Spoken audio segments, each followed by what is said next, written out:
Dears, എല്ലാവർക്കും നമസ്കാരം. പവിത്രത്തിൻ്റെ ഒരു കിടിലൻ വിശേഷത്തിലേക്ക് എല്ലാവർക്കും സ്വാഗതം കേട്ടോ. അങ്ങനെ നമ്മുടെ ശങ്കരനാരായണൻ്റെ മുന്നിൽ വന്ന് നിൽക്കുകയാണ് ശ്രീകാന്ത്. അപ്പോൾ ശ്രീകാന്തിൻ്റെ അരിയത്ത് വന്നിട്ട് ശങ്കരനാരായണൻ ചോദിക്കുന്നുണ്ട്, എടാ സത്യം പറയും, വിക്രത്തിനെയും വേദിയും തെറ്റിക്കാൻ വേണ്ടിയിട്ട് നീ എന്തൊക്കെ കാര്യങ്ങളാണ് ചെയ്തു കൂട്ടിയത്? അങ്ങനെ പുള്ളിക്കാരൻ്റെ ആ ഒരു ചോദ്യത്തിന് മുന്നിൽ പകച്ചു നിൽക്കുകയാണ് ശ്രീകാന്ത്. എന്ത് പറയണം, അച്ഛനൊരു ജഡ്ജി കൂടി ആയതുകൊണ്ട് ഒന്നും നോക്കില്ല, ഇവിടെ വെച്ച് തന്നെ ശിക്ഷ നടപ്പാക്കാനുള്ള സാധ്യതയുണ്ട്. അതുകൊണ്ട് തന്നെ തൻ്റെ അച്ഛൻ്റെ മുന്നിൽ പകച്ച് പതറി വെളുത്ത് നിൽക്കുകയാണ് നമ്മുടെ ശ്രീകാന്ത്. അപ്പോൾ പത്മം വന്നിട്ട് പറയുന്നുണ്ട്, എടാ എന്താണ് നീ മിണ്ടാത്തത്? നിൻ്റെ അച്ഛൻ ചോദിക്കുന്നത് നീ കേൾക്കുന്നില്ലേ? അപ്പോഴും ശ്രീകാന്ത് ഒരു അക്ഷരം പോലും മിണ്ടുന്നില്ല. ഈ സമയമാണെങ്കിൽ നമ്മുടെ ദീപ്തി റൂമിൽ നിന്ന് വെളിയിലേക്ക് വരിക. എന്താ ഇവിടെ ഒരു ശബ്ദം? അച്ഛൻ എന്താ ഇങ്ങനെ ശ്രീയേട്ടനോട് സംസാരിക്കുന്നതെന്ന് ദീപ്തി വന്ന് ചോദിച്ചു. ആ സമയം ശങ്കരനാരായണൻ പറഞ്ഞു, അതെ മോളെ, ഇവൻ വിക്രത്തിനും വേദയ്ക്കും എതിരെ പല വൃത്തികേടുകളും ചെയ്തിട്ടുണ്ട്. ആദ്യമൊക്കെ ഞാനും അതിന് സപ്പോർട്ടായിരുന്നു. പക്ഷേ വേദ വിക്രത്തിൻ്റെ വീട്ടിലേക്ക് പോയതിന് ശേഷം അവരൊരുമിച്ച് ജീവിക്കട്ടെ എന്നുള്ള ഒരു തീരുമാനത്തിൽ ഞാൻ എത്തിയതാ. അതുകൊണ്ട് തന്നെ ഇവനോട് ഞാൻ പ്രത്യേകം വിലക്കുകയും ചെയ്തു. ഇനി ഒരിക്കലും വിക്രത്തിൻ്റെയും വേദയുടെയും ജീവിതത്തിൽ ഒരു കരടായിട്ട്, അവരുടെ ജീവിതത്തിൽ ഒരു പ്രശ്നമായിട്ട് നീ മാറരുതെന്ന്. എന്നിട്ട് എൻ്റെ വാക്കുകൾ ധിക്കരിച്ചിട്ട് ഇവൻ എന്തൊക്കെയോ ചില കാര്യങ്ങൾ ചെയ്ത് കൂട്ടിയിട്ടുണ്ട്. അതിനുള്ള മറുപടി ഇന്ന് ഇവിടെ വെച്ച് ഇവൻ എനിക്ക് തരേണ്ടി വരുമെന്ന്. അപ്പോൾ കേട്ട് കഴിഞ്ഞു ശ്രീകാന്ത് പറയുന്നുണ്ട്, എൻ്റെ അച്ഛൻ എന്തറിഞ്ഞിട്ട് ഈ പറയുന്നത്? അച്ഛനും ഞാനും കൂടി അറിഞ്ഞുകൊണ്ട് ചെയ്ത തെറ്റുകളല്ലാതെ ഒരു തെറ്റ് ഞാൻ ഇതുവരെ ചെയ്തിട്ടില്ല. നല്ലതുപോലെ കള്ളത്തരം പറയാൻ അറിയാവുന്ന അവൻ ആ ഒരു കള്ളം പറഞ്ഞതിന് ശേഷം, അച്ഛാ എനിക്കിപ്പോൾ വേദയെ അത്യാവശ്യമായിട്ടൊന്ന് കാണണം. അപ്പോൾ ഇവനൊരു സംശയം, ഇനി വേദ അച്ഛനോട് എന്തെങ്കിലും സത്യങ്ങൾ പറഞ്ഞിട്ടാണോ വിക്രത്തിൻ്റെ അച്ഛനെ താൻ തട്ടിക്കൊണ്ടുപോയതും ഭീഷണിപ്പെടുത്തി വേദയെ തിരികെ വീട്ടിലെത്തിച്ചതും ഒക്കെ ഇനി അവൾ അച്ഛൻ്റെ അടുത്ത് സംസാരിച്ച് കാണുമോ? ആ ഒരു ടെൻഷൻ നമ്മുടെ ശ്രീകാന്തിനുണ്ടാകുക. അതുകൊണ്ട് തന്നെ അവൻ അവിടെ വെച്ച് അച്ഛനോട് പറഞ്ഞു, എൻ്റെ അച്ഛ, ഞാൻ ഇതുവരെ ഒരു തെറ്റും ചെയ്തിട്ടില്ല. പിന്നെ പറ്റിയ തെറ്റുകളെല്ലാം ഞാൻ അച്ഛൻ്റെ മുന്നിൽ സംസാരിച്ചിട്ടുള്ളതുമാണ്. എനിക്ക് വേദയെ അത്യാവശ്യമായിട്ടൊന്ന് കാണണം, കമ്പനി കാര്യങ്ങളൊക്കെ സംസാരിക്കാൻ വേണ്ടിയിട്ടാണ്. എന്തായാലും ഞാൻ അവളെ പോയി ഒന്ന് കാണട്ടെ എന്ന് പറഞ്ഞു. അങ്ങനെ ശ്രീകാന്ത് നേരെ നമ്മുടെ വേദയുടെ റൂമിൽ വരുമ്പം ശങ്കരന് ഇവൻ്റെ ഈ ഒരു മറുപടി കേട്ടിട്ട് അത്ര തൃപ്തമായിട്ട് തോന്നുന്നില്ല.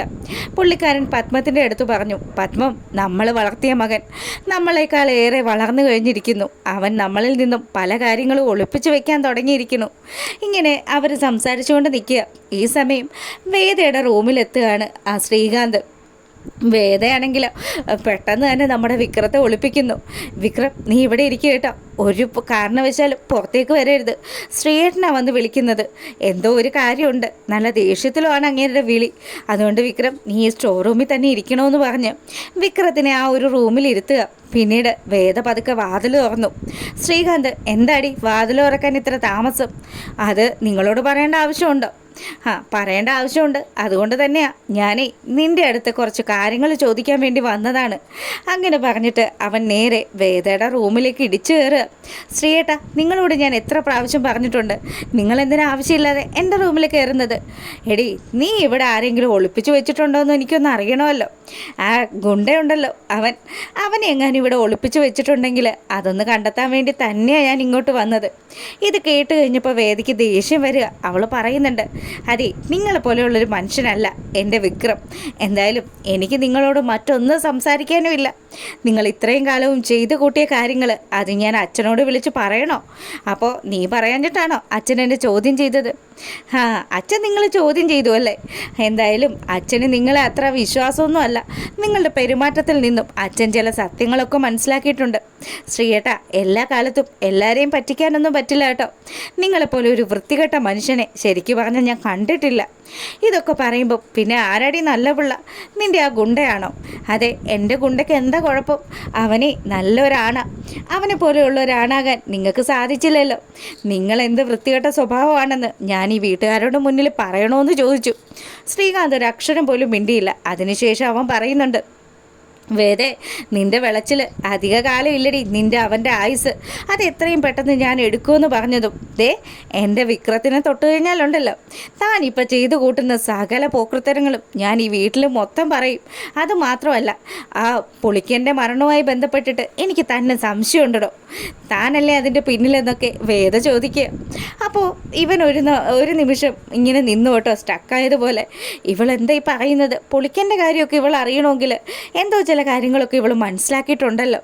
അങ്ങനെ വേദയുടെ നേരെ വിരൽ ചൂണ്ടിയിട്ട് വിക്രം പറഞ്ഞു, സോറി, നമ്മുടെ ശ്രീകാന്ത് പറഞ്ഞു, മര്യാദയ്ക്ക് അടങ്ങി ഒതുങ്ങി ഇവിടെ നിന്നോണം. ഞാൻ അടങ്ങി ഒതുങ്ങി ഒന്നും നിൽക്കാൻ തീരുമാനിച്ചിട്ടില്ലല്ലോ. ഞാൻ നിങ്ങളുടെ ചിലവിലും അല്ല ജീവിക്കുന്നത്. ഞാൻ എൻ്റെ വിക്രത്തിൻ്റെ ഒപ്പം അവൻ്റെ വീട്ടിൽ അവിടെ ആയിരിക്കും ഇനി ഞാൻ താമസിക്കാൻ പോകുന്നത്. ഓ, എന്ത് നല്ല വീട്! അതൊക്കെയാണോടി ഒരു വീട്? എന്തുകൊണ്ടും നമ്മുടെ ഈ വീടിനെക്കാട്ടിലും നല്ല വീട് അത് തന്നെയാണ്. പിന്നെ നിങ്ങളൊരു കാര്യം കൂടെ മനസ്സിലാക്കിക്കോ, വിക്രവും ഞാനും കൂടി ഇനി അങ്ങ് ഒന്നായിട്ട് ജീവിക്കും. ഞാൻ ഈ വിക്രത്തിൻ്റെ കുഞ്ഞുങ്ങളെ പ്രസവിക്കും. അങ്ങനെ ഞങ്ങൾ സന്തോഷത്തോടു കൂടി ജീവിക്കുമെന്നൊക്കെ വേദ നല്ല സ്ട്രോങ് ആയിട്ട് തന്നെ നമ്മുടെ ശ്രീകാന്തിൻ്റെ അടുത്ത് പറഞ്ഞു. ഇത് കേട്ട് ദേഷ്യം വന്ന ശ്രീകാന്ത് അവിടെ ഇരുന്ന് ഒരു ഫ്ലവർ വേസ് എടുത്തിട്ട് വേദയെ തല്ലാൻ തുടങ്ങുക. ആ സമയം കറക്റ്റായിട്ട് വിക്രം അവിടെ നിന്നും വരുന്നു.